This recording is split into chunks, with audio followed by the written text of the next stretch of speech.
अस्सलाम वालेकुम बच्चों, कैसे हो आप सब। उम्मीद करती हूँ आप सब खैरियत से होंगे। आइए देखते हैं आज क्या तारीख है। आज है 15 मई 2026 और दिन क्या है। कोई बताएगा मुझे आज क्या दिन है। जी हाँ, आज है जुम्मा और जुम्मे को अरबी में क्या कहते हैं, यौमुल जुम्मा, और इंग्लिश में फ्राइडे। अरबी की तारीख क्या है आज। जी अरबी की है 27 जुल्कद 1447 हिजरी। हम लोगों ने हरूफ तहज्जी को लिखना और पढ़ना सीखा। आप सब ने आवाज़ के साथ हरूफ तहज्जी को लिखना और पढ़ना सीखा है। जी हाँ, बहुत खूब। आप सब सीख चुके हुए हैं हरूफ तहज्जी को लिखना और उनके आवाज़ के साथ उनको पढ़ना। तो आज हम हरूफ तहज्जी के हरूफ को दोहराएंगे। तो आप तैयार हैं मेरे साथ दोहराने के लिए। चलें ठीक है, आए अब हम दोहराते हैं। हमें एक हरूफ नज़र आ रहा है, एक हर्फ। इस हर्फ को क्या कहते हैं, जो बिल्कुल सीधा मगर उसके सर के ऊपर है मद्दा। जी ये सैंड पेपर है। इसको हम लोग जब इस तरह अपनी उंगली के साथ करते हैं तो हम इसको महसूस भी करते हैं। और ये हर्फ बन गया अलिफ मद्दा। ये क्या हर्फ है जी, इसको कहते हैं अलिफ मद्दा। आप भी मेरे साथ पढ़ें। कौन कौन पढ़ेगा, हाथ उठाएं। बहुत खूब, आप सब मेरे साथ पढ़ें। ये है अलिफ मद्दा और अगर इसके ऊपर से मद्दा कुछ पा दिया जाए तो अब ये कौन सा हर्फ बन गया, कौन बताएगा मुझे। आमना आप बताओ। बहुत खूब, ये तो अलिफ है और अगर इसके ऊपर मद्दा आ जाए तो ये फिर अलिफ मद्दा। शाबाश, आप सोच के मुझे बताएं अलिफ मद्दा के बाद कौन सा हर्फ आता है, कौन बताएगा। जी खुबैर बताएंगे। अलिफ मद्दा और अलिफ के बाद जो हर्फ आया है वो हमें नज़र आ रहा है। इस हर्फ को क्या कहते हैं, जिसके नीचे एक नुक्ता है। शाबाश, इसको कहते हैं बे। बे की शक्ल जिस तरह कश्ती होती है उस तरह, और उसके नीचे एक नुक्ता होता है। बहुत खूब। क्या बे अपने ख़ानदान में बिल्कुल अकेला है? नहीं जी, बे के ख़ानदान में और भी लोग हैं। कौन कौन है बे के ख़ानदान में और आप सबको पता है क्या बे के ख़ानदान में कौन कौन है? आप सब मुझे ऊंची आवाज़ में बताओ बे के ख़ानदान में और कौन कौन है। चलो आओ मेरे साथ, आप सब भी आए और हम दोहराते हैं बे के ख़ानदान में कौन कौन है। बे के बाद बे के ख़ानदान में आता है ये हर्फ, जिस हर्फ के नीचे हैं तीन नुक्ते। मुकर्रम आप बताएं इस हर्फ का क्या नाम है। शाबाश, इसको कहते हैं पे।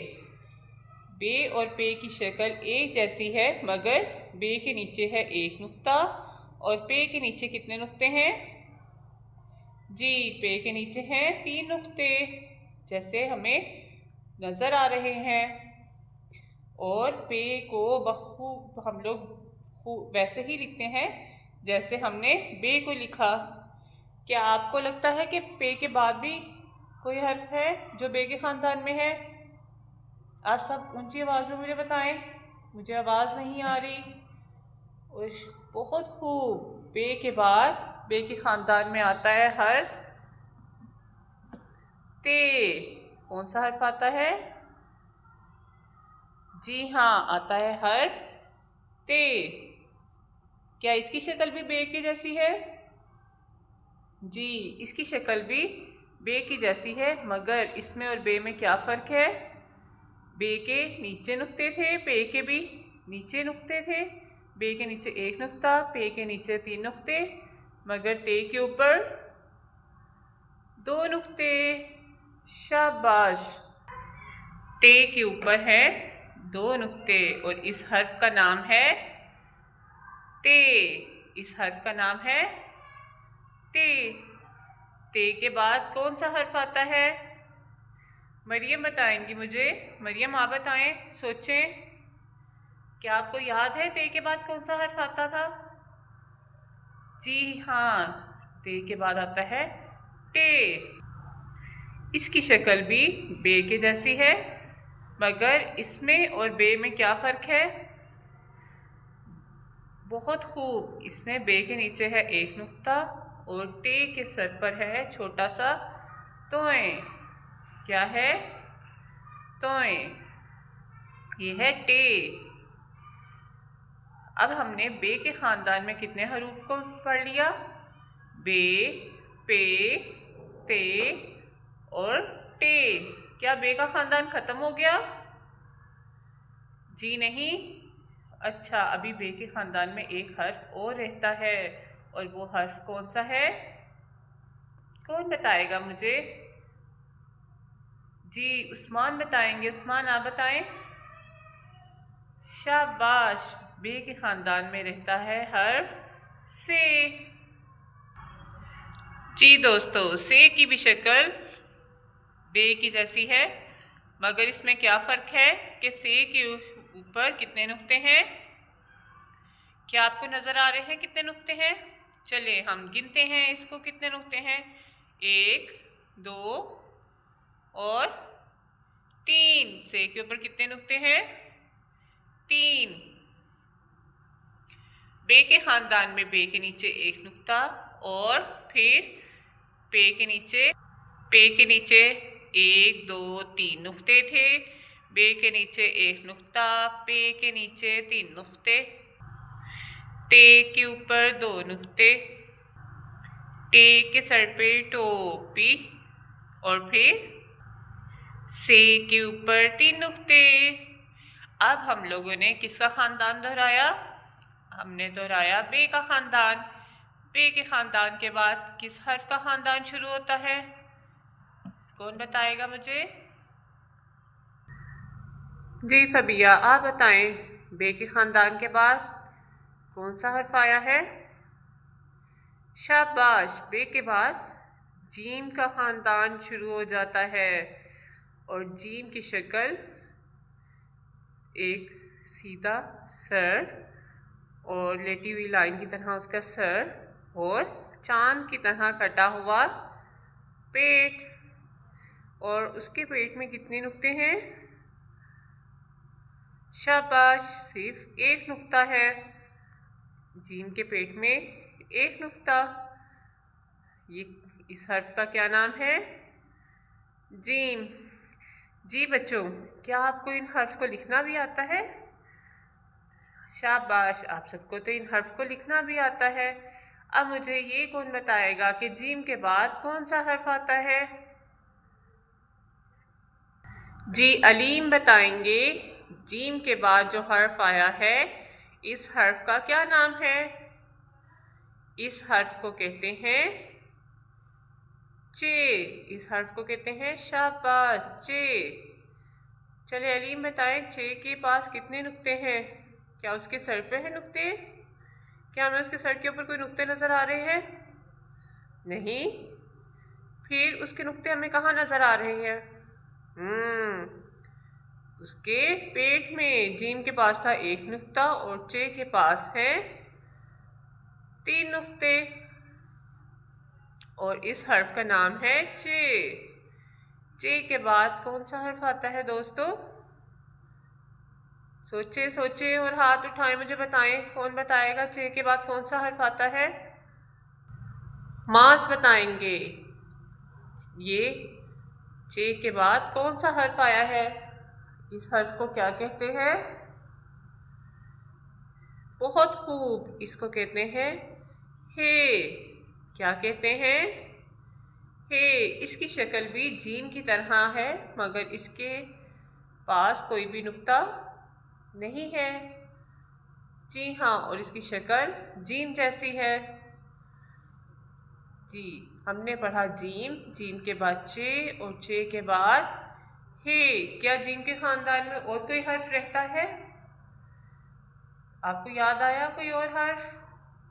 बहुत खूब। जी, कौन सा हर्फ है वो? जी वो है हर्फ खे। खे में क्या फ़र्क है?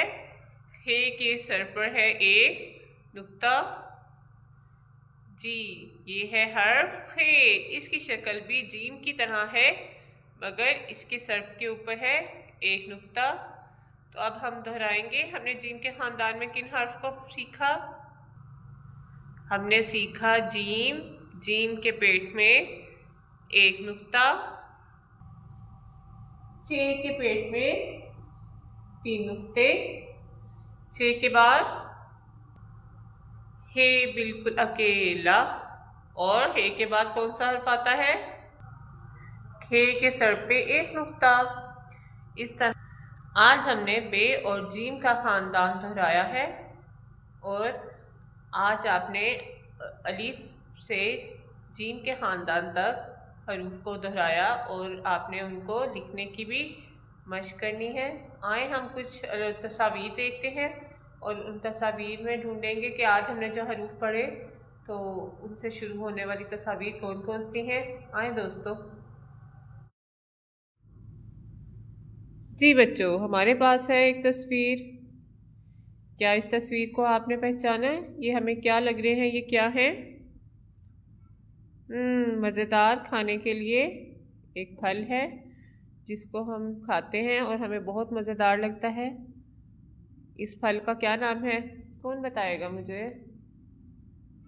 जी आप सब बताएं मुझे इस फल का क्या नाम है, क्योंकि आप सब खाते हैं और आप सबको पसंद भी है ये। जी ये है अंगूर। अंगूर किस हर्फ से शुरू होते हैं अगर हम सोचें? जी अंगूर अ की आवाज़ से है, अलिफ से। बहुत खूब, अलिफ अंगूर। क्या आपको खाने में अंगूर पसंद है? जी अब हम देखते हैं दूसरी तस्वीर। ओ ये क्या है? ये किस चीज़ की तस्वीर है? ये तो हमें दीवार पर नज़र आता है। क्या आपने कभी दीवार पे देखा ये? ओ हाँ ये तो है। इसका नाम है जाला। शाबाश, इसको कहते हैं जाला। और जाला किस हर्फ से शुरू होता है? हमने क्या इस हर्फ को आज दोहराया? ज। जीम से। शाबाश, जीम की आवाज़ है ज। जाला।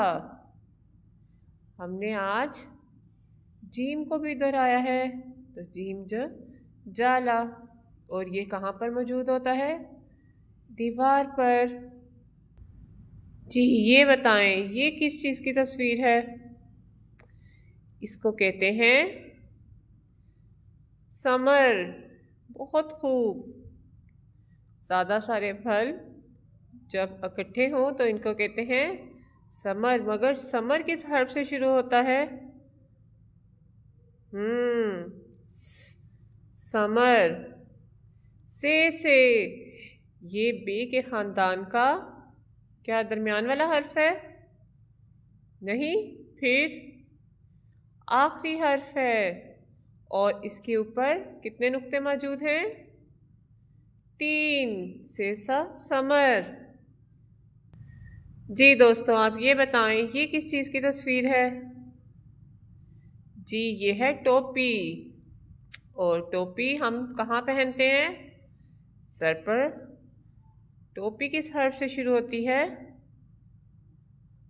शाबाश, टोपी शुरू होती है टे से। टे भी किस हर्फ का ख़ानदान किस हर्फ के ख़ानदान से है? जी हाँ, बे के ख़ानदान से है टे। और टे के ऊपर होती है एक छोटी सी तोए। टेट टोपी। ये क्या है? इस तस्वीर का क्या नाम है? इनको क्या कहते हैं ये जो इस तस्वीर में बने हुए हैं? ऊंचे बड़े बड़े से। हाँ जी इन्हें कहते हैं पहाड़। अब मुझे कौन बताएगा पहाड़ किस हर्फ से शुरू होता है?